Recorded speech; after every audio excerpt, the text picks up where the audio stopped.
Friends, এই মুহূর্তে আমি আপনাদেরকে দেখাতে চলেছি কিভাবে মধু সংগ্রহ করা হয়। এবং এগুলো হচ্ছে প্রাকৃতিক মধু। এই যে দেখতে পাচ্ছেন এই পাশে এই যে আপনারা সরিষা ফুলের যে ক্ষেত দেখতে পাচ্ছেন, এই ক্ষেত থেকেই কিন্তু মৌমাছিরা মধু সংগ্রহ করে এই বাক্সে নিয়ে এসে সংগ্রহ করছে। এবং এখানে কয়েক শত বাক্স রাখা আছে, এই পুরো বাগান ভর্তি শুধুই এই মৌমাছি চাকের বাক্স রাখা আছে।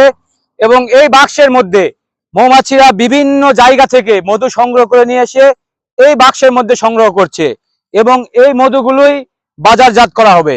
দেখুন, মৌমাছিরা মধু সংগ্রহ করে এই যে ঠিক এই বাক্সের মধ্যেই মৌমাছি রয়েছে, প্রচুর পরিমাণে মৌমাছি এবং মৌমাছির চাক। আপনারা দেখতে পাচ্ছেন মৌমাছি কিভাবে উড়াউড়ি করছে। দেখুন বন্ধুরা, ঠিক এভাবেই মধু চাষ করা হয়। দেখুন, হাজার হাজার মৌমাছি, কোটি কোটি মৌমাছি। দেখুন, আর এই যে সরিষার ক্ষেত দেখতে পাচ্ছেন, চতুর্পাশে রয়েছে প্রচুর পরিমাণে সরিষা ক্ষেত। আর এই সরিষার ফুল থেকেই হচ্ছে মূলত মৌমাছিরা মধু সংগ্রহ করে এই বাক্সে নিয়ে এসে রাখে।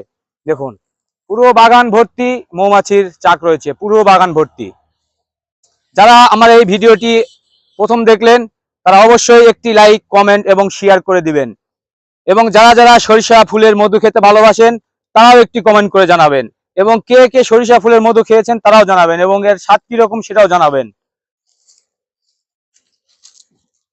দেখুন, এই যে দেখুন দেখুন মৌমাছিরা কিভাবে মধু সংগ্রহ করে নিয়ে আসছে। দেখুন দেখুন বন্ধুরা, মৌমাছিরা উড়াউড়ি করছে, কিন্তু একটা মৌমাছিও আমাদেরকে কামড় দিচ্ছে না।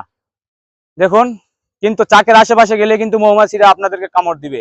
আপনারা ভুলেও কেউ এই মৌমাছি বাক্সের কাছে আসবেন না।